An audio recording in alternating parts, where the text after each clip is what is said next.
ens ha acompanyat molt estudiosos de Fuixa, i suposo que alguns tenim por també de que tornem a la vida. La veritat és un plaer avui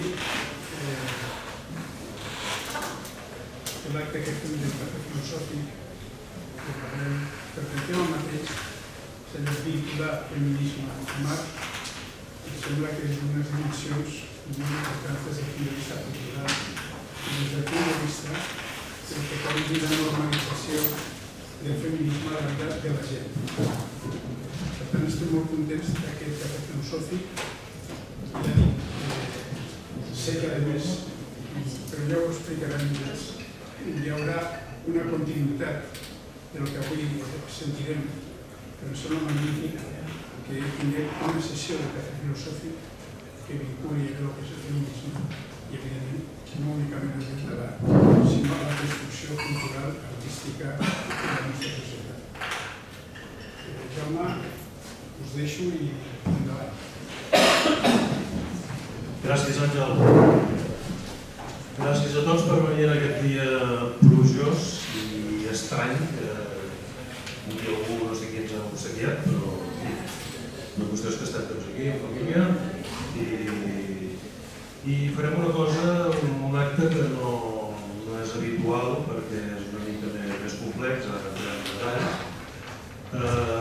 Bé, senzillament us volia comentar que pocs dies després del 8 de març, dins de la preparació del 8M, volem fer la nostra aportació a aquest debat obert sobre el feminisme i la violència de gènere i això és el que ens envolta i els actes que s'estan fent amb aquest motiu aquí a l'Ateneu Sant Feliu. Ho fem amb una experiència tàctil i literària inspirada en la novel·la Los Pazos de Ulloa d'Emilia Pardo Bazán.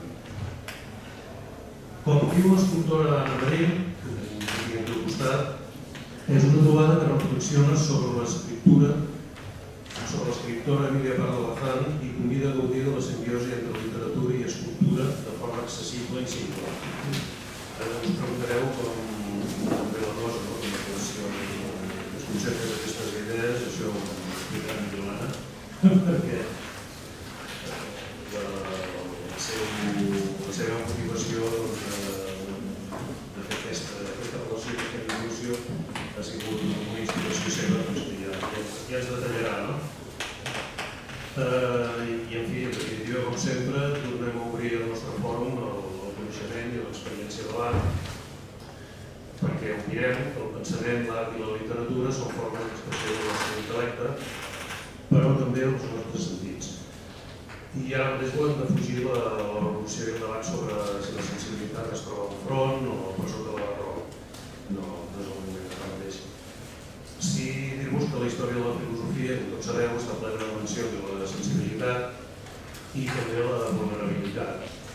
I si parlem de sentits, no totes les fonts del coneixement provenen de la lectura visual de llibres i tractats erudits per fer-nos pensar, que també, ni de l'escolta atenta de música clàssica, desafortunadament dita música culta, que també, perquè no deixar res de banda, realment. També els sentits postergats i deixats de banda, com el tacte, l'olfacte i el gust, ens aproven al món complex, lluny del dimensionalisme simplificadors. I aquest és el món precisament de l'Anna Maria. Gràcies a la proposta d'aquesta escultora hem reunit un equip d'especialistes en art i literatura que ens explicaran de quina manera podem aplegar diferents mirades des de l'escultura, la literatura, l'accessibilitat i d'una manera molt especial la mirada pròpia de qui, privat del sentit de la vista, veu el món des d'una sensibilitat diferent. Per qüestions que no ens esperàvem, una de les persones que ve amb nosaltres, la Marisa Sotelo, no ha pogut venir perquè ha tingut té problemes de salut, cervicals i impressionament un petit accident en un bus, em sembla que no ho explica. I això li ha repercutit i ha hagut de fer comptat i quedar-se a casa. És una pena perquè és una gran especialista de literatura i llengües espanyoles, molt concretament a Emilia Pardo Bazán i Los Pazos de Ulloa. De tota manera, tenim un altre especialista, no? Que ara us presentaré. Anem per ordre. L'Anna Maria Marín, la que ha liat tot això. Ara ho veureu i escoltareu. És escultora i gravadora especialitzada en interpretació tàctil del patrimoni. Va estudiar procediments escultòrics a l'Escola d'Arts Aplicades i Oficis Artístics de Barcelona i es va especialitzar en gravat a la mateixa escola, després de treballar i estudiar en tallers de talla de fusta i escultura, en tècniques de fundició de metalls i a l'Escola d'Oviedo de Barcelona. Des de fa 18 anys es dedica a la interpretació tàctil del patrimoni i ha fet diverses maquetes que les podreu veure molt fàcilment si aneu al Palau, per exemple, Nou de la Rambla, la Sala de Història de l'Art, si aneu al Manac, si aneu al Monestir de Pedralbes, si aneu a l'Arxiu Nacional, a Sant Cugat, etc. Com podeu veure, és un expert en sensibilitat i en els materials diversos que formen part d'aquesta interpretació. Marisa Soteló és catedràtica de literatura espanyola i directora del Departament de Filosofia Hispànica, teoria de la literatura i comunicació de la Universitat de Barcelona, i és també, malauradament, la coneixem amb nosaltres per aquesta seva qualitat. I passo a presentar-vos a la Lola Sonia, que és doctora per la Universitat d'Alacant i per la Universitat de la Sorbonne, París 4. Ha estat professora titular de la Universitat de Nantes i actualment és catedràtica de Literatura i Història Cultural Espanyoles a la Universitat de Rennes. Ambdues, la Lola i nosaltres, és la gran especialista literària en el nom de Pablo Bazán i en la novel·la Els Patos de Vila. Li passo la paraula a l'Anna. Tu, la Lola, comença a vosaltres. Bueno, us passo la paraula. Sí.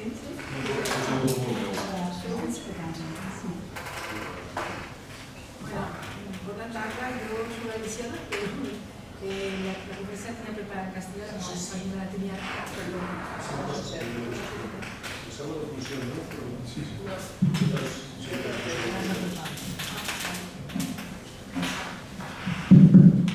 Hoy es una buena tarde, yo soy valenciana y de Alacant, pero la conferencia tenía escrita en castellano, sin toda la comunidad de si no hay problema. No se sent. No se sent res. Ara no es com una mica més. Sí, Vale, això ja.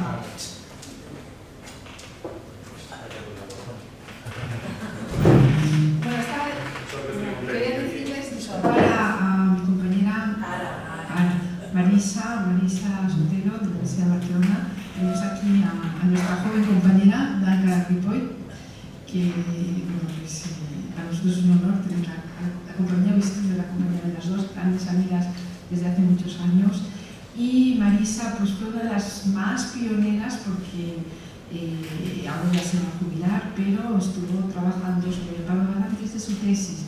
Es decir, que una de las primeras personas que empezaron con ese trabajo de investigación, del que hemos sido un grupo grande, un grupo de amigos, durante más de 30 años, cuando todo el mundo le llamaba la Pablo Bazán y cuando todo el mundo decían que era una condesa retrógrada, que era una católica y que eso nada. Y nadie la estudiaba, nadie la estudiaba.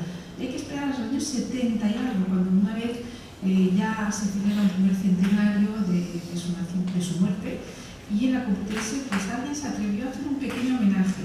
Y un profesor de Murcia, que se llama Mariano Vaquero Hernández, empezó a reivindicar su trabajo como la genialidad creativa de esta mujer. Y él decía que atreverse a escribir sobre una mujer en aquellos años era difícil. Gracias a esos primeros trabajos y esos trabajos pioneros hemos ido poco a poco recuperando materiales. Todo es muy complicado porque, como saben, y ahora se habla mucho del Pazo de Miras, ella lo hizo construir. La correspondencia que hemos trabajado así muy bien, como ella busca materiales, busca libros de arquitecto, lo hace todo, prácticamente. Y luego pues el Pazo, saben que fue la residencia de verano de la familia Franco. Con lo cual, el archivo que estaba allí, porque tiene la torre era su escritorio, su biblioteca, y era una coleccionista increíble, tenía manuscritos, tenía naves, de todo. Y estaba todo allí, casi todo. Una parte la tenía en Madrid y se dice que Carmen Polo de Franco mandó quemar los papeles de Paco Bazán. Eso es lo que se nos ha dicho, que nosotros somos hormiguitas, vamos buscando, y tanto año buscando, y siempre hemos ido recopilando mucha correspondencia, muchos documentos de ella, que tenía una hija o que hemos encontrado por aquí por ella. Y ahora, desde hace poco, cuando fue su centenario, que es cuando se ha puesto de moda, y gracias a ese trabajo que hicimos de tantos años de paciencia y tantos años de ser hormiguitas, pues ahora ha salido a la luz, está de moda, se le ponen calles, se le ponen plazas, se organizan cenas con sus libros de cocina, que los hacía para educar a la mujer, etcétera. Y se olvidan muchas facetas de ella, que es sobre todo por qué y cómo consiguió ser escritor en aquel entonces. ¿Por qué vino ese feminismo? No es un feminismo como el de ahora que vemos por ahí, es algo lentamente conseguido, al margen de su contexto, al margen de todo, de la sociedad en que vivió, y se disimula porque tuvo una gran inteligencia y porque tuvo una familia bastante liberal que la impulsó. Entonces, yo no voy a hablar de feminismo. Si se hubiesen esperado encontrar aquí unas lecciones de feminismo, no lo voy a hacer, porque me parece que es fundamental recuperar a la mujer escritora. Y esa mujer escritora que se hace feminista porque no tiene más remedio y ver cómo ella va apostando por ese feminismo, que llamamos un feminismo primero social. Normalmente Marisa se tenía que ocupar de los pazos de edad porque ha sido una lección magistral que da hace poco en la universidad, porque es también su despedida de la universidad y ha editado los pazos de edad. Como no está aquí, yo voy a hacer la transición porque tengo la suerte de tener a mi derecha la promotora de este acto, que es Ana María Marín, que yo conocí hace más de un año o así, un poquito. Y la conocí por un amigo común que tenemos y me he metido en otras aventuras nuestras de estas de proyectos y de cosas un poco locas que hacemos, porque se me ocurrió, partiendo de Paco Bazán precisamente, de cómo ella describe, cómo ella hace ver con las palabras, pues plantear la cuestión de la transferencia y la accesible de la literatura y ver qué se podía sacar de todo ello, porque está tan mágico. Ellos piensan que estos escritores de finales del 19 vivían en un mundo sin imagen. Ahora dicen, quiero comprar jabón, hazme la foto y ya sabemos la marca que vamos a comprar. Pues no, ellos era un mundo sin imágenes y cómo conseguir hacer ver al lector sin haber visto nunca la imagen. Ese proceso contrario. Eso fue lo que me animó a montar un proyecto de literatura que era más accesible, partiendo de esa idea de la descripción, del realismo, y así llegué a Ana, que se prestó a este juego con María Enciso, que está aquí también, y nada, pues ahora somos colaboradoras y yo estoy muy orgullosa de ello. Y Ana hizo un taller maravilloso en Francia presentando cómo se podía enseñar ese tipo de literatura, que es lo que luego vamos a ver. Así que yo me voy a reducir mi tiempo para que tengan y prueben y vean sin ver, seguro que no se cierran los ojos, y vean sin ver cómo un texto puede ser un motor de tantas cosas y cómo se puede expresar.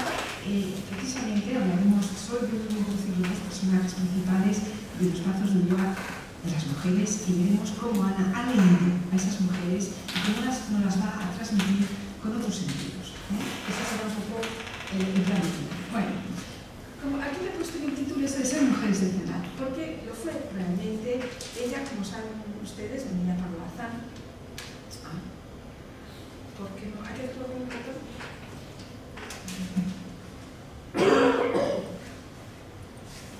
Ella nació en Galicia, en La Coruña, y allí es donde ahora está su casa museo, que ahora están obras, pero se puede visitar, y ella donó su casa para la Real Academia Gallega.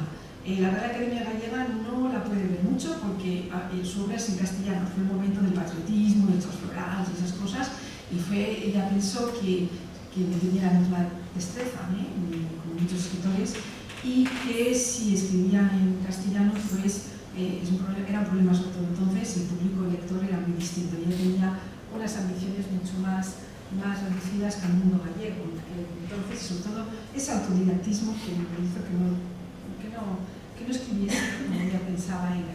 Fíjense, esta diapositiva que les he puesto aquí enmarca un poco sus inicios. Bueno, esto lo escribe más tarde en una carta. Ella, cuando empieza a dar a conocer, uno de los críticos de la época, que se llamaba Manuel de Revilla, le sorprende encontrar a esta mujer que parece, había otras como Gertrudis Gómez Avellaneda, que había escrito pero con anterioridad también, pero también era otro fruto raro y ya estaba en Cuba, hoy en día viviendo entre España y Cuba.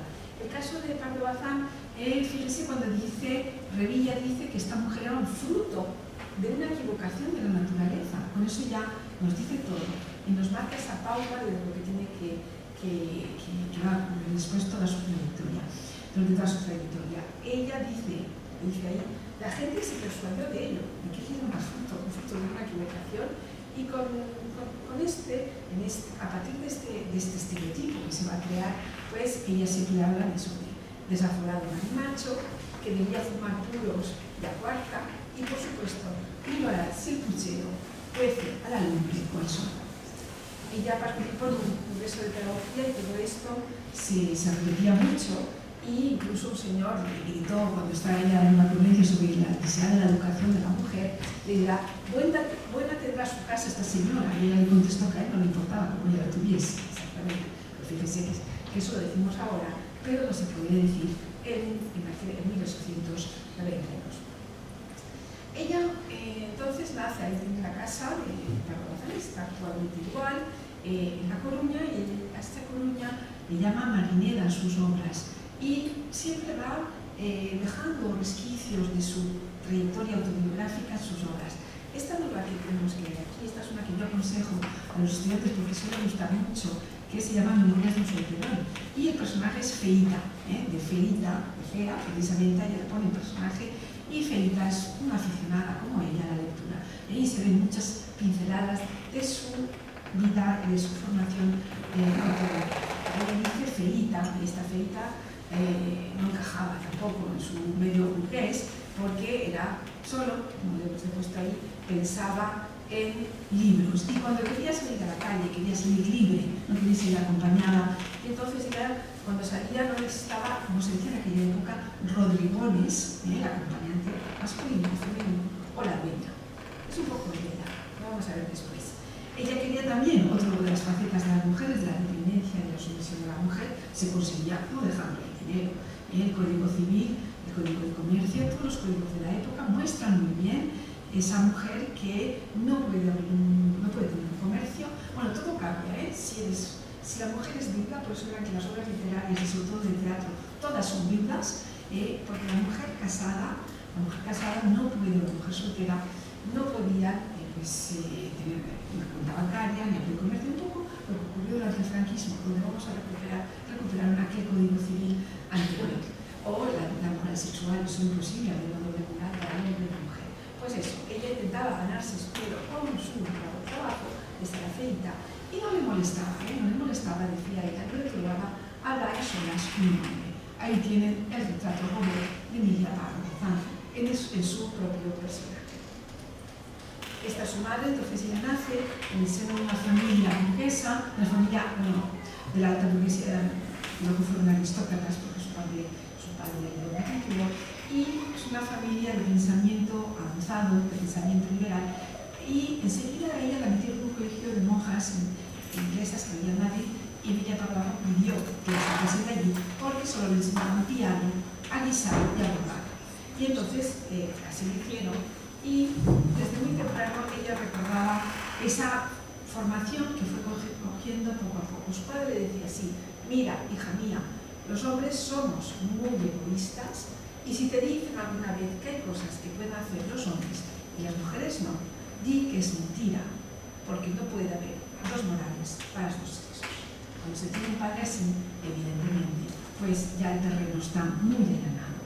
Entonces, sus padres la sacaron del colegio y desde entonces vivieron también tiempo en Galicia, por razones políticas. Su padre fue diputado, pues venían también a Madrid, pasaron los inviernos a Madrid.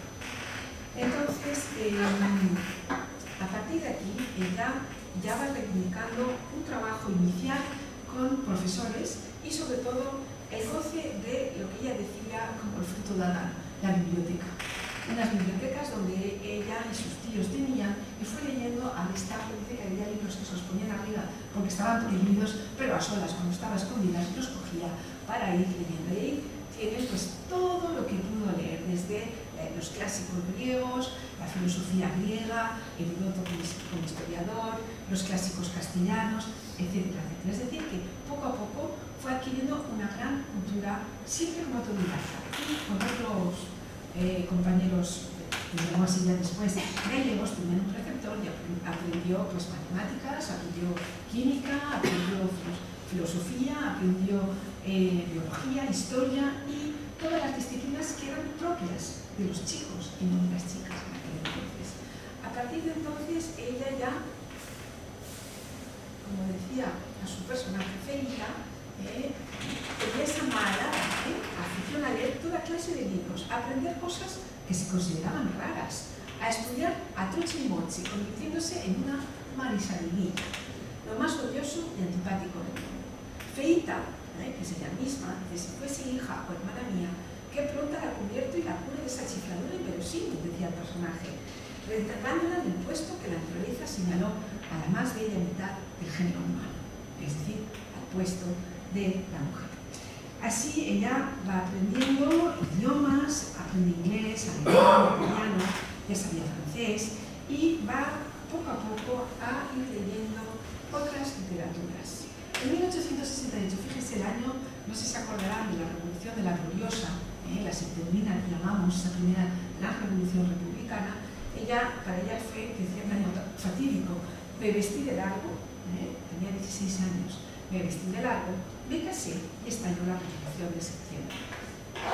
La casaron, ahí tiene su marido, y ella acompañó a su marido que estaba haciendo estudios de Derecho a Santiago de Compostela y le ayuda a sus estudios. Mientras tanto, se encierra en las bibliotecas de los franciscanos y empieza a escribir un libro muy bonito sobre San Francisco de Asís, que no es un libro místico ni un libro sobre el santo, pero una perspectiva muy moderna, porque le interesa ver cómo predica, qué recursos utiliza para predicar, cómo es su sensibilidad, cuál es su relación con la naturaleza. Fíjense que de muy temprano le interesa eso del hombre y el medio ambiente, el hombre que hablamos ahora ya, todo eso de ecocrítica, y cómo convence a través de sus palabras con esa gran y extrema sencillez, pues diría, retórica. Es decir, ¿qué uso retórico hace? Porque todo lo que es la retórica está muy inculcada en estos momentos, sobre todo con los santos de la Iglesia y los evangelistas y demás.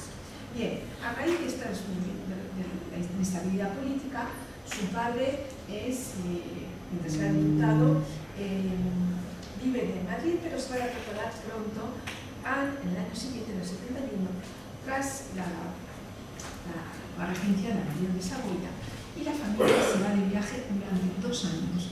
Fíjese que estos 2 años ya perfecciona sus idiomas, lee literatura, visita museos, toma notas, escribe, va escribiendo ya, tenemos los documentos sobre sus libros de viajes, sobre su diario de viajes, poesías, y va recorriendo todo Francia y sobre todo Europa, hasta Austria, Alemania, Italia, etcétera, etcétera. Es decir, que tiene lo que luego dirían los krausistas, que le influyeron mucho, es decir, esa experiencia empírica, ese conocimiento directo de la realidad. Y continúa sus lecturas, pero ahora ya europeas, en las lenguas originales. Igual lee a Heine, en alemán, a Goethe, que lee a que lee a todos los franceses y a otros escritores italianos. Pero el gran padre de ella fue un nombre que seguro les va a sonar, que fue Francisco Giner de los Ríos. Francisco Giner de los Ríos es una personalidad que es un poco su tutor, es quien le anima a escribir, quien le anima a seguir estudiando. La correspondencia se conserva y es una correspondencia sabrosísima, porque vemos cómo él la empuja y ella se va quejando de si en casa tengo esto, si mi marido lo otro. Y él continúe, le aconseja lecturas. Y son unas cartas donde ella se expresa con toda libertad. Y son pues unas cartas muy vivas. Y él decía, conténgase, que busca una Sévigné, la escritora francesa, de cartas, de pistolarios. Y a partir de ahí pues le va escuchando, se continúa formándose y se convierte pues, en su tutor y mentor de sus lecturas y de su mano estudia pues, a Kant, a Hegel, Schopenhauer, Krause. Lo ve poco a poco y ya va adquiriendo este trabajo autodidacta realmente una gran formación. Y a partir de aquí pues, se empieza a reivindicar ya esa necesidad de educación para la mujer.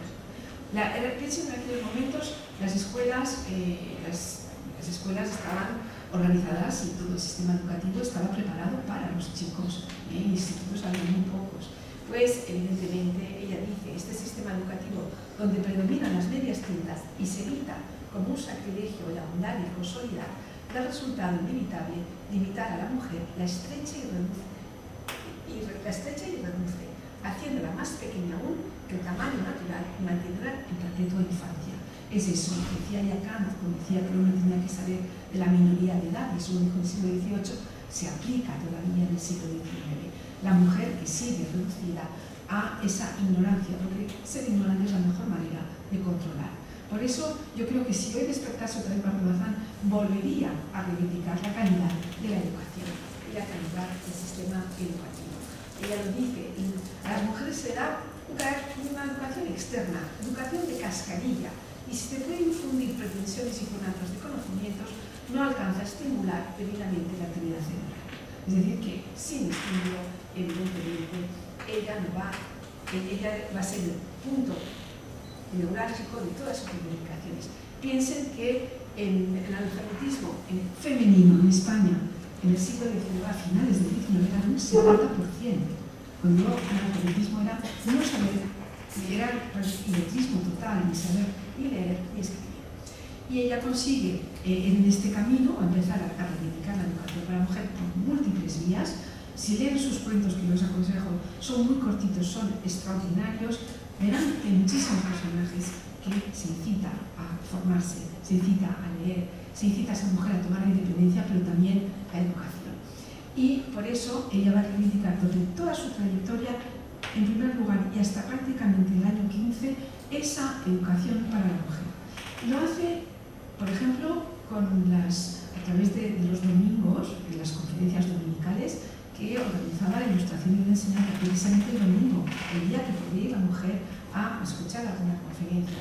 Lo hace a través de sus artículos. Escribe aquí en la Ilustración catalana unos artículos maravillosos sobre la crónica, pueden ser sobre el teléfono que llega, la electricidad, puede ser sobre el automóvil, el deporte, pueden ser sobre una exposición, un pintor, cualquier cosa, pero siempre de manera muy abierta, muy dinámica, con mucho gancho y siempre sorprendiendo, porque tiene un lectorado que le sigue fiel y ahí siempre va a intervenir para dar esas pequeñas notas en favor de la educación, sobre todo femenina, claro.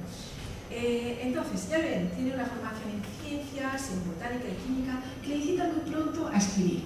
Fíjense que hasta ella ya había escrito desde muy temprano, pero hasta entonces en muchos casos, en el 68, unos 12, 14 años más tarde, se había casado y se dedicaba pues eso, a la vida de las tertulias de los salones. Yo siempre digo a mis alumnos, pensad que no existía la tele, que no existía el cine, que no existían las discotecas. ¿Qué hacía la gente para pasar sus noches? Pues había alguien que leía en voz alta, otro que tocaba el piano, en las clases burguesas, pero incluso en muchos sitios se leía colectivamente para aquel, hasta en los casinos de lectura, para aquel que no sabía leer. Y en las familias adineradas estaban esas tertulias y salones que se hacían, ahí ella escribía obras de teatro, pequeñas obras que se representaban, las representaban entre ellos, y mucha poesía. ¿Por qué? Porque es el género que se le da a la mujer, el entretenimiento. Hay que saber pintar, poner una mesa y también divertir a los demás. Y ella lo hace y con gracia, porque muchas de las poesías están muy bien y son incluso muy reivindicativas. No he traído esta vez, pero bueno, en otra ocasión será. Bien, entonces fíjese que en ese itinerario ella empezaría a escribir sobre las ciencias, algo inesperado, y sobre todo sobre el darwinismo. En una España católica, donde pesa la religión, hablar de darwinismo es muy atrevido. Pues ella empieza así desde muy temprano y empieza ya a familiarizarse con la literatura española, porque se da cuenta que el género de aquel siglo es la novela. ¿La novela por qué? Porque no tiene límites, no tiene perspectivas, es un género que lo consideraban menor, por eso Cervantes escribe aventuras de, no escribe novela de, no tenía límites. Si yo digo, oye, escribe una obra de teatro, me dicen 5 personajes, 3 actos, Pero la novela no, la novela es abierta, es libre. Y ya Galdós había reivindicado la necesidad de reflejar la sociedad, de volver de dar por primera vez la palabra a la burguesía, la palabra poco a poco se dirá al obrero, al proletario, y decir las cosas tal como son, y hablar como la gente habla, y no las grandes hazañas de la aristocracia y demás. De ahí ella va a pensar que en ese molde, bueno, en ese cauce que no tiene moldes, ella es donde va a entrar, y empieza a reivindicar, y empieza a leer la novela de otra mujer de origen medio alemán, que era Boll de Faber, conocida con el seudónimo, porque las mujeres entonces escribían con seudónimo masculino, Fernán Caballero.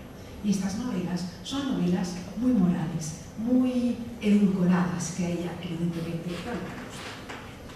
Fíjense entonces que apenas ella va a dar muchas citas sobre esa educación, sobre el autodidactismo, de cómo conseguir su espacio como mujer intelectual y sobre todo como escritora. Paso por esta que tiene menos interés, y ella siempre va a reivindicar esos obstáculos que va encontrando a lo largo de su trayectoria. Bueno, paso estas porque si no, yo soy mucha bacana y me voy a dejar hablar. No, tranquila, tranquila. Entonces, fíjense, a partir ya tiene su primer hijo en 1876 y fue Ginebra de los Ríos quien anima a publicar ese libro, empieza ya a participar en juegos florales, a buscar un espacio en la prensa y así poco a poco se dedica a escribir y tiene su primer libro que es una novela, diríamos, de campus universitario, diríamos las palabras de hoy, que es un estudiante de medicina en Santiago de Compostela, y luego un libro ya clave, 1881, que se llama Se titula Un viaje de novios.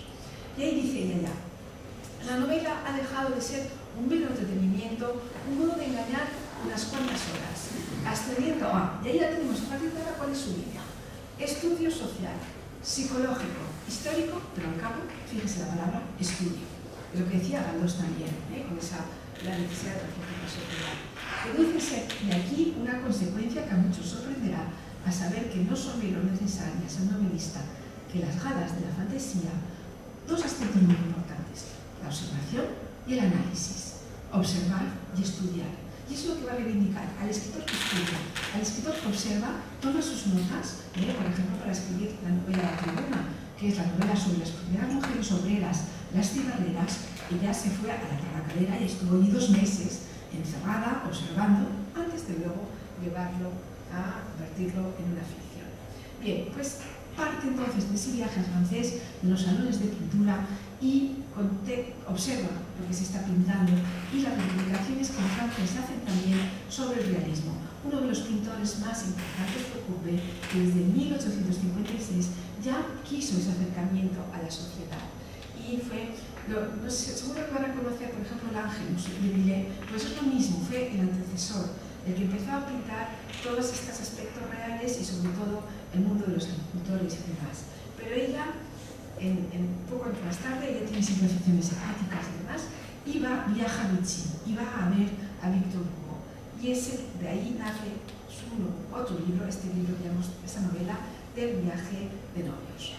Vuelve a su Galicia natal, vive con su familia, pues una vida, la familia aristócrata ya del lugar, pues evidentemente una vida social que a ella no le llena. Fíjese lo que dice, escribe a Ginebra de los Ríos. Absolutamente, no tengo una persona con quien hablar. No crea usted que es exageración, es la verdad pura. ¿Por qué? Porque ella quiere escribir, porque ella quiere ser escritora. Y su familia no lo entiende, su marido no lo entiende, la familia del marido tampoco, ni las gentes estas conservadoras con las que convive. Dice, así que apenas me trato con nadie, no tengo una relación íntima, vivo en familia, me ocupo de mis hijos, trabajo, paseo, sola siempre, y nunca cuento media hora de expansión. Con esto mi carácter, espontáneo, alegre y franco, jadis, va replegándose y cada día me abrocho un botón más. Prácticamente en estos años tiene una depresión y entonces decide separarse. Fíjense en aquel entonces, separarse de un marido. Tuvo el apoyo de su padre para separarse porque todo esto se va a acentuar cuando empiece ella a escribir y a divulgar las cosas. Y lo vamos a ver después cuando empieza a escribir sobre el naturalismo, sobre qué es el naturalismo. Ahora luego lo recordaremos. Es algo inmoral para una mujer, y más para una mujer, y más en España que apuesta por el idealismo, por el catolicismo. evidentemente tan irreverente su marido no soportaba. El viaje de novios había tenido éxito, la tribuna también había tenido éxito. Y a partir de ahí, ella toma la custodia de sus hijos y en una de las cartas que en Francia hablaba de estos temas, no nos hablaba en España, ella le escribía, por ejemplo, después a los hermanos Goncourt, que era ella quien siempre había mantenido a sus hijos. Ella se llevaba bien con su marido, pero su marido nunca se ocupó de sus hijos. Y si ella lo hizo gracias a sus padres, porque sus padres le ayudaron en todas sus tareas. En algunas cartas le decía, por ejemplo, a otra escritora, Blanca de los Ríos, dice, usted ocúpese de lo esencial. Y si la casa está desordenada, ¿qué más da? Escriba, escriba. Y esa es un poco, pues claro, ir a contracorriente de todo aquí. Entonces, estoy con este libro clave, que no es un libro de novela, sino ella tiene esa curiosidad intelectual, es una esponja. Y entonces, en esos viajes por Europa, va intentando ver qué se hace, qué puede traer a España y qué puede realizar a España. Y en eso fue sumamente rompedora. Y trae las ideas de Zola, las cuestiona, las adapta, las enjuicia de manera muy personal y va escribiendo unos artículos en un periódico precisamente conservador, que se llamaba La Época, y allí va publicando cada semana unas cartas sobre lo que es el naturalismo y le llamó, fíjese el título, La cuestión palpitante. Eso ya fue un escándalo mayor. Bien, pues fíjese, ella es Los Pazos de Brió, aquí tiene Los Pazos, donde ella llamaba Las Torres, nunca le llamó Los Pazos. De aquí, toda esta recepción, lo que sugirió la cuestión palpitante. No discutir realmente del fondo de las cuestiones, sino esta mujer es mucho hombre, e incluso cuando se atrevió con el teatro le llamaban Doña Lope con pantalones. Y le decían, esta tenía vanidad de mujer, pero claro, nadie le podía negar ni la calidad de sus críticas ni la calidad de sus novelas. Por eso, literatura de varón. De los buenos escritores, ella es uno de los peores. Siempre no le podían reconocer su espacio intelectual. Uno de sus peores enemigos fue, aquí lo tiene clarito. Cuando ella se separa, se dedica a irse durante 3 o 4 años seguidos, todos los inviernos, a París. Y ahí descubre, por ejemplo, a Poussin, descubre a... ¿cómo se llamaba esta? Bueno, pues todo lo que los movimientos feministas que se llamaban en Francia, que se estaban ya uniendo las mujeres. Ahí, por ejemplo, ella denunciaba pues, que a una mujer que está en pantalones en un parque le pongan una multa porque está en pantalones. Y todas estas anécdotas, estas cosas las va trayendo a España. Ella vive en 2 mundos aparte. Fíjese ahí su marido, que era un reaccionario carlista, el mundo aristocrático en el que vive, esos viajes que va y todo lo que ella va descubriendo. Voy a poner unas pocas diapositivas de familia y de paisajes y de cuadros, perdón, que ella va en ese cruce Francia-España y dice, el sexo no priva solo del provecho, sino también de los honores también. Así que en París ella encuentra su espacio de libertad. Allí se va sin probrigón, se va ella sola, se pasa todos los días hasta las 6 de la tarde en la Biblioteca Nacional estudiando y por las tardes, pues porque había muchos exiliados en España, aristocracia y demás, ella convive con todo tipo de gentes, contacta con muchos círculos. Ahí muchas de estos saloneros que escribieron sobre ella, pues es una mujer fea, es una mujer recordeta, siempre se veía pobre, tenía unas gafillas, los soldados de entonces, y igual estaban los grandes salones de la aristocracia, las fiestas que daba Rodin, el pintor, en su jardín, o la de Madame, y igual estaba, algunos testimonios que tenemos, en el granero de los Goncourt o en los cafés más discutibles, moralmente diría ella, en el Bajo París.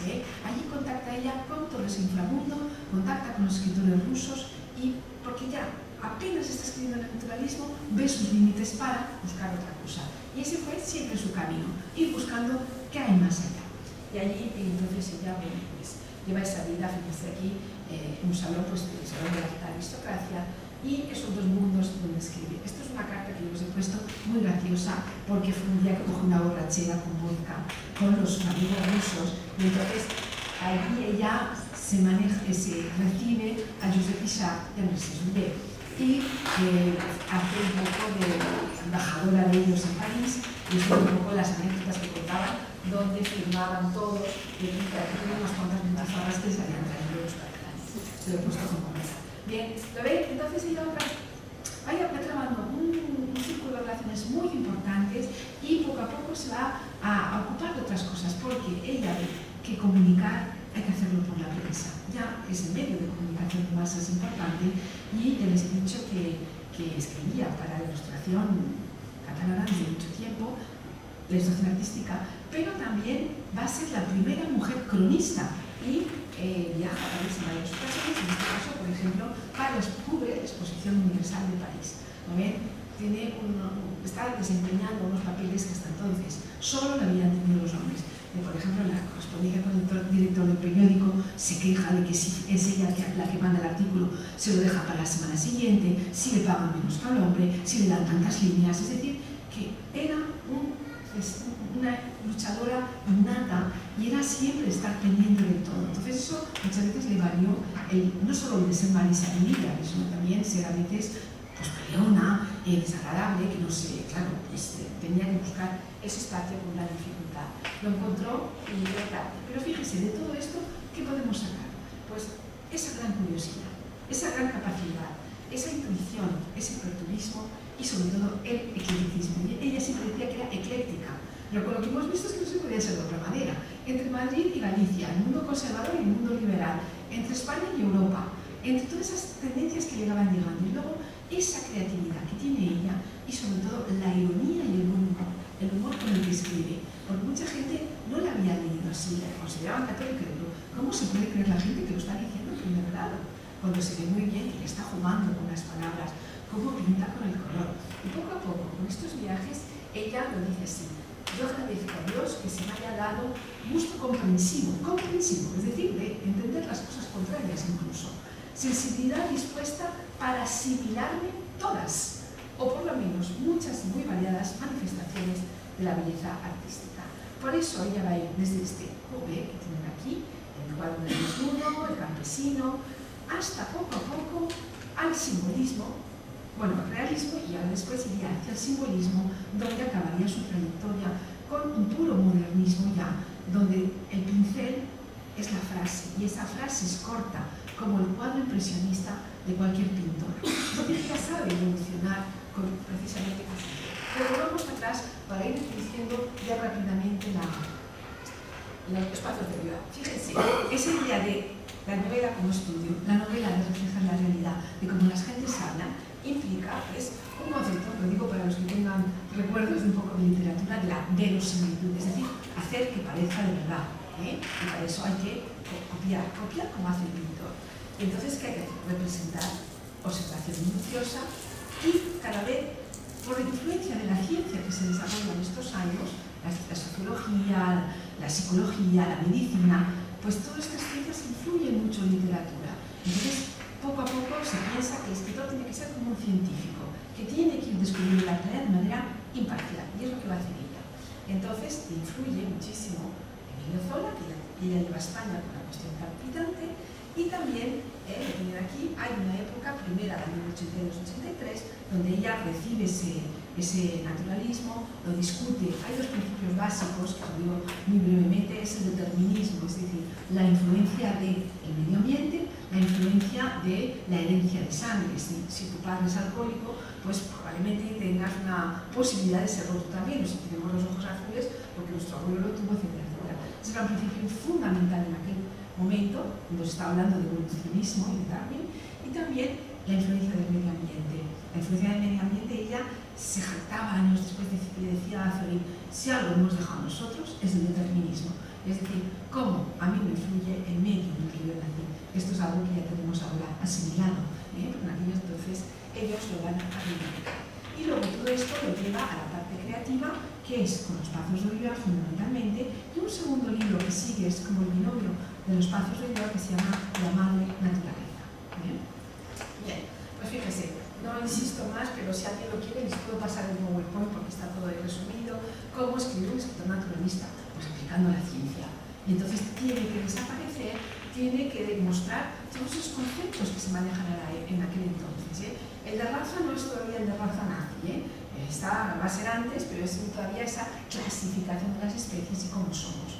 Y luego, pues, toda esa influencia del momento, del tiempo en el que yo nazco y la influencia del medio, hemos dicho que eso domina el medio. Bueno, todo esto evidentemente plantea problemas, porque si en España somos católicos no podemos ser darwinistas. Entonces, ¿cómo ajustamos esto? Y ella va a oponerse al determinismo por un concepto básico, que es el libre albedrío. Es decir, en el catolicismo el libre albedrío es la capacidad que tengo yo para elegir. Si yo soy darwinista, quiere decir que genéticamente mi trayectoria está trazada. Esta es la idea de fatalidad, yo no puedo decidir, alguien decide por mí, sea genética o lo que sea. En el caso del libre albedrío es que yo decido, pero me puedo equivocar. Y si me equivoco, si soy católico, me perdonan y sigo adelante. Pero esa es la capacidad de elegir. Y ese es el punto en el que ella no está de acuerdo con Zola.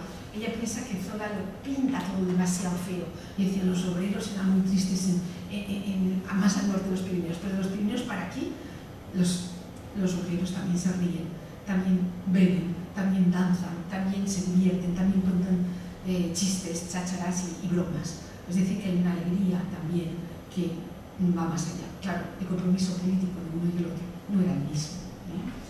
Bien, esas son las diferencias esenciales del naturalismo de Zola, el determinismo y el pesimismo. Por eso, fíjese, trae las ideas, pero siempre es crítica y siempre las amolda a su manera de pensar o del contexto en el que quiere. Y eso va a influir en la novela, porque siempre en los pazos de Ulloa hay un resquicio para poder salvarte. Puede ser feo, puede ser pobre, puede ser, pero queda algo, a lo mejor tienes una sensibilidad, tienes una capacidad de estudio, una voluntad que te va a salvar. Cosa que en Francia es más pesimista y es más fatalista. Esa es la diferencia, simplemente. Bueno, les dejo esto, si lo quieren yo les dejaré por el fondo y lo pueden mirar. ¿Cómo se produce eso? Pues en descripciones, en personajes colectivos, todo eso lo coge igual. Y bueno, pues voy a pasar para, porque si no me voy a entretener mucho, las novelas esenciales que van a reflejar este naturalismo es Los pazos de Ulloa, que se considera la mejor novela de Paco Bazán, y pues, La Mala Pereza. Fíjense, Los pazos de Ulloa las estaba escribiendo durante esos inviernos en París, y ella decía, no sé por dónde cogerla, no sé cómo acabar, no sé si me estoy equivocando, esto va a ser un desastre cuando yo vuelva a España, porque claro, sabía lo que iba a esperar con esa novela. ¿Por qué? Porque ella va a crearlo todo para esa influencia de la realidad, pero la encierra de manera muy simbólica en Galicia, en un valle cerrado. En un valle cerrado siempre decimos con las lenguas, por ejemplo en vasco, cada valle, al principio, en el siglo XIX y principios del XX, cada valle tenía su vasco y entre ellos no se entendían, porque es lo que hace la incomunicación de aislarse. Entonces lo que pasaba aquí es que escoge la Bretaña gallega, ¿qué tema domina y qué tema va a denunciar? El caciquismo va a denunciar también la decadencia, sobre todo la hidalguía, que es la que representa esta obra. Y se basa en ese marco, en ese entorno natural, esa naturaleza poderosa, telúrica, que controla e incluso domina al hombre para presentar a sus personajes y sobre todo mostrar el primitivismo y la brutalidad del ser humano. La historia es una historia conocida, igual han visto ustedes la serie de televisión que se llevó a cabo hace ya años y está en libre acceso para la televisión, la pueden mirar. Entonces ella quiere mostrar ese hombre en su brutalidad más pura, es como el hombre científico que decíamos antes, para denunciar también el poder de la Iglesia, que es importantísimo, no nada más por la propiedad de las tierras, y esas decadencias que van a influir la decadencia del ser humano. Y entonces la historia es la historia de un marqués que no es marqués porque hace años se había arruinado y había vendido el título, pero ejerce de señorito. El marqués vive encerrado en ese valle, se dedica a la cacería prácticamente, está mancebado por una de sus criadas, Isabel, con ella tiene ya un niño, Pelucho, que vive como un perrito más, y tiene unas escenas, no nos da tiempo, pero tiene una escena magnífica donde come con los perros, y ese niño ya primitivo, perruno, tiene una virtud que le va a salvar, es que es muy guapo, y tiene una inteligencia nata, ese resquicio que le deja.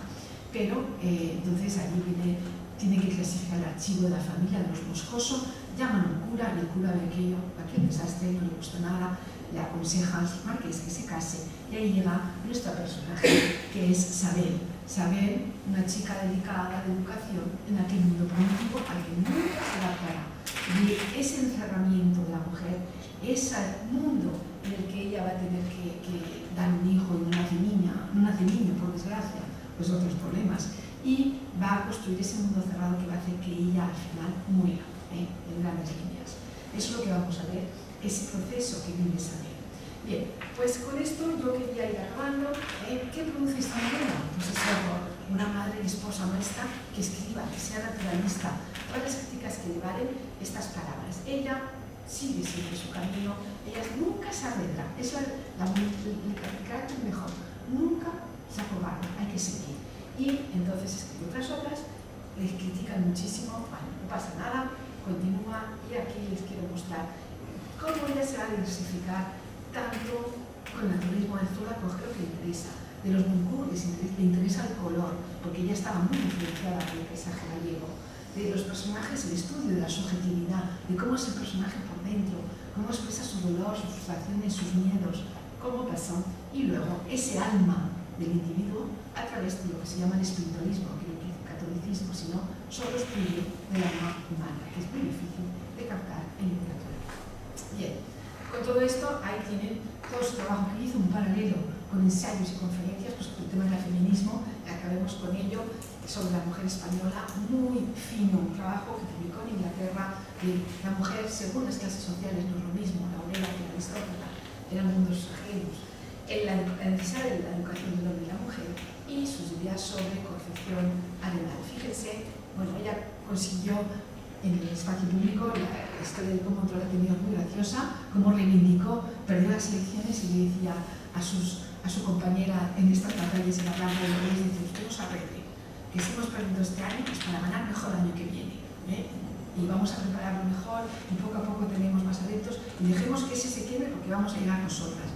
Fíjense, luego, uno de los mayores triunfos que ella quiso conservar, incluso en el momento en que se murió, quiso un entierro lo más sencillo posible, y dijo, lo único que quiero que pongan es que he sido catedrática, porque fue la primera mujer catedrática, gracias en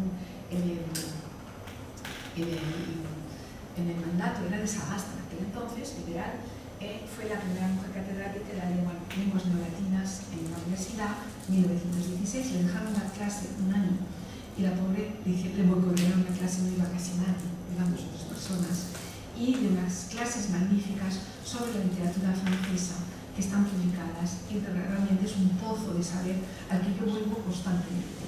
Bueno, pues con esto unas pinceladas sobre Pablo Bazán, y vamos a pasar a la práctica con espacios de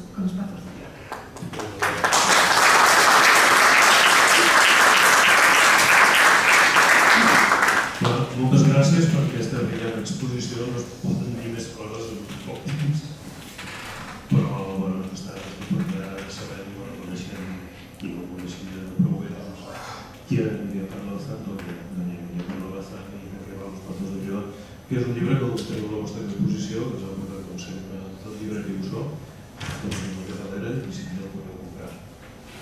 Bé, ara ja us passo a l'Anna, que us explicarà què té per veure ella amb els patos d'Emília i per què estem aquí, no? Bueno, bona nit a tots. Jo m'he quedat sense paraules. Moltes gràcies. Mireu, ara passarem a l'acció. És a dir, jo tinc un amic que diu que al final el que queden són els fets i us demano, d'entrada us explicaré una mica què farem, us demano un acte de confiança perquè us donaré una cinta negra i tots ens taparem els ulls. No ens haurem de moure, no ens tocarem, vull dir que no heu de fer res especial, però la intenció és tancar els ulls i escoltar. És a dir, passarem un vídeo que durarà uns 10 minuts. Mentrestant, jo muntaré el que després veurem. És a dir, primer escoltarem i després podreu veure i comprendre, diguéssim, tot allò que s'ha explicat des de l'oïda. És a dir, que tots no veurem, ningú veurà, no? Tenim 2 persones aquí que no hi veuen, una d'elles hi participa activament amb aquesta part de l'acció, la Maria Enciso, que està aquí amb nosaltres, i bueno, crec que ja està, passem això, perquè ara anem a l'acció.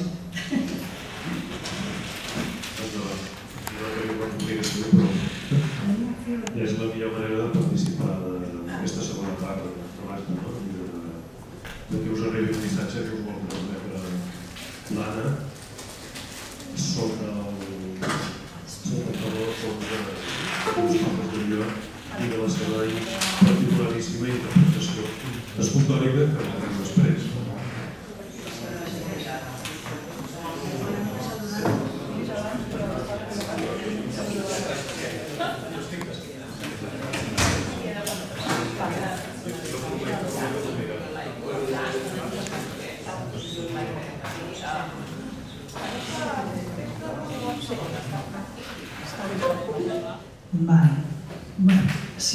Quan heu entrat, si us heu fixat, hi ha una taula amb una roba negra. No sé si l'heu vist, però aquesta roba negra representa l'ombra. L'ombra plena de misèria moral, de la misèria moral que componia l'entorn vital d'una presonera republicana en els anys 40 del segle XX. Però també l'entorn vital de moltes dones amb idees pròpies a l'Espanya rural del segle passat. Un microcosmos temporal descrit en el llibre de la Carmen Domingo, Consell Cantar, de 2007, junt amb un macrocosmos al qual es refereix l'obra de l'Emília Pardo Bazán, Los Pazos de Ulloa, de 1886. Als 2 escrits apareix la reclusió, la submissió, els maltractaments, les tortures psicològiques i, finalment, la mort, tant de la Nucha, el personatge de la novel·la de Pardo Bazán, com de la legió de presoneres del franquisme a les que fa al·lusió Carmen Domingo. Un és reflex de l'altre, quan a víctimes d'un sistema heteropatriarcal, violent i salvatge, quan apareix un feixisme retrògrada, revengista i reaccionari, recolzat per un clergat ultramuntà i fanàtic. Un cop mortes, tant Nucha com les presoneres republicanes s'anirà dissolent el seu record en la memòria dels capellans, com a nit i boira, com el pas de les estacions, com un simple element més de l'ordre natural de les coses, una mica més, en definitiva, de misèria moral. Jorge Luis Borges parlava de les seves obres de miralls i laberints i Charles Baudelaire de correspondències i sinèrgies. Us convido a utilitzar aquests 4 elements en el que serà la meva exposició. A més, Borges va acabar sec, el que ens portarà a la segona part d'aquest taller, perquè la inclusió prové originàriament de la necessitat i com a dret actual àmpliament reconegut es presenta amb unes eines sota el braç, encara avui massa desconegudes per al públic en general. Serà per mi un plaer que coneixeu algunes d'aquestes eines i en aquesta sessió i que plegats puguem desterrar falsos tòpics. Veurem com, per exemple, la negror pertany a l'ombra, mentre que la ceguera, en paraules de Borges, és un intens blanc lletós. Moltes gràcies i ara escoltarem aquest vídeo que us deia y después ya nos podrem destapar los ulls. Muchas gracias. Lucha sin apartar de él sus ojos, más que vagos, extraviados ya.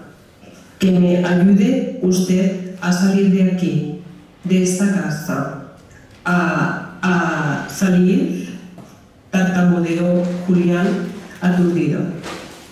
Quiero marcharme, llevarme a mi niña, volverme junto a mi padre. Para conseguirlo hay que guardar secreto. Si lo saben aquí, me encerrarán con llave, me apartarán de la pequeña, la matarán. Sé de fijo que la matarán. El tono, la expresión, la actitud eran de quien no posee la plenitud de sus facultades mentales, de mujer impulsada por excitación nerviosa que halla en desvarío. Señorita, articuló el capellán, no menos alterado. No esté de pie, siéntese en este banquito. Hablemos con tranquilidad. Ya conozco que tiene disgustos, señorita. Se necesita paciencia, prudencia. Cálmese. Nucha se dejó caer en el banco. Respiraba fatigadamente, como persona en quien se cumplen mal las funciones pulmonares. Sus orejas blanquecinas y despegadas del cráneo transparentaban la luz. Habiendo tomado aliento, habló con cierto reposo. Paciencia y prudencia. Todo cuanto cabe en una mujer. Aquí no viene al caso disimular. Ya sabe usted, cuando empezó a clavárseme la espina, desde aquel día me propuse averiguar la verdad. Y no me costó. Gran trabajo, dijo.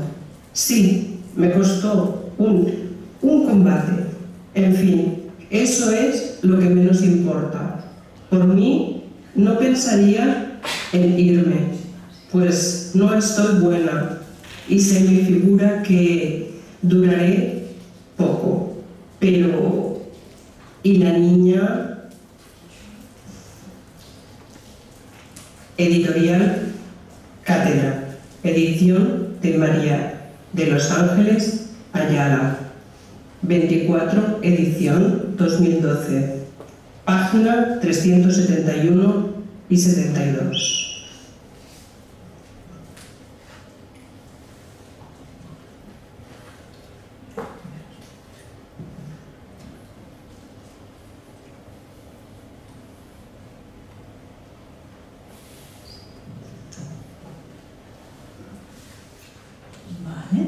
Doncs ja ho tenim, ja us podeu treure el tapaulls. El que hem vist... Us heu portat molt bé. Sí, us heu portat molt bé, moltes gràcies per la confiança. Ara, doncs, què hem vist? Ara ho tornarem a passar perquè veieu què hem vist, o què hem sentit. És a dir, és una persona que no hi veu llegint en braille tot el que heu estat sentint. Això és una manera diferent d'entonar i de representar-ho. Per una banda, estava cada un dels textos relacionats amb les escultures que ara, quan acabi de parlar, les passarem a veure, us aixecarem i les passarem a veure. O sigui, per una banda, era el text relacionat amb l'escultura i, per l'altra banda, l'audiodescripció de l'escultura tal i com es fa perquè una persona no la pot veure i la vols posar en antecedents.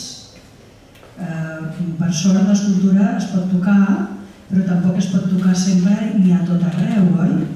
Per tant, l'audiodescripció és un sistema tècnic per mostrar el que no es pot veure. Però nosaltres, que tampoc podíem veure'ns ara, doncs està bé, crec jo, a fer la reflexió d'això que ens han explicat, com ho hem pogut imaginar. Perquè aquí entra la imaginació de cadascú, tant si veiem com si no veiem. Si no veiem ho imaginem d'una altra manera, diferent, però si veiem també interpretem allò que estem veient.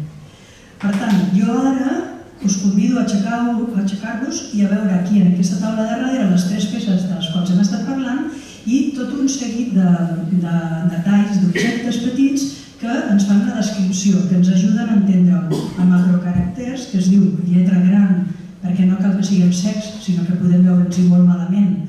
Per tant, el macrocaràcter serveix per tothom, com en braille, i també hi ha uns QRs que si teniu l'aplicació Navilens ens tornarà a redreçar el que hem estat veient aquí darrere. Ho tornarem a posar per si teniu la curiositat, baixarem el volum i mentre podeu observar les escultures també veurem el vídeo. I tot altres preguntes que pugueu tenir, doncs estic jo i també està la Maria, que és la protagonista d'aquests vídeos. Vale? Moltes gràcies.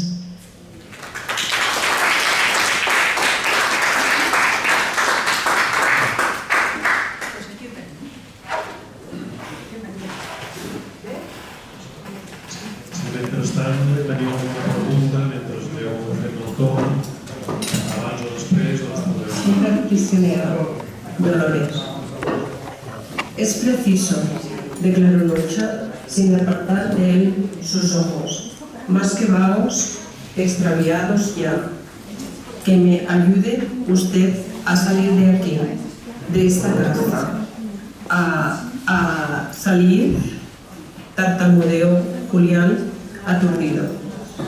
Quiero marcharme, llevarme a mi niña, volverme junto a mi padre.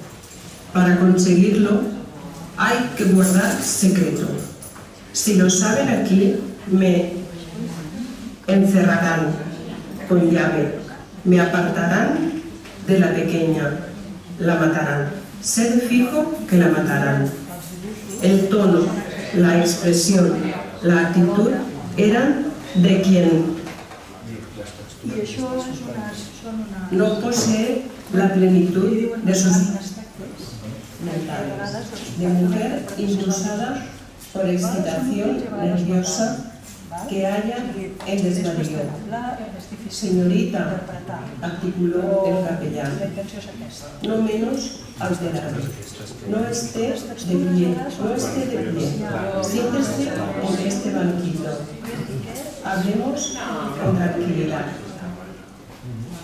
Ya conozco que tiene disgustos, señorita. Se necesita paciencia.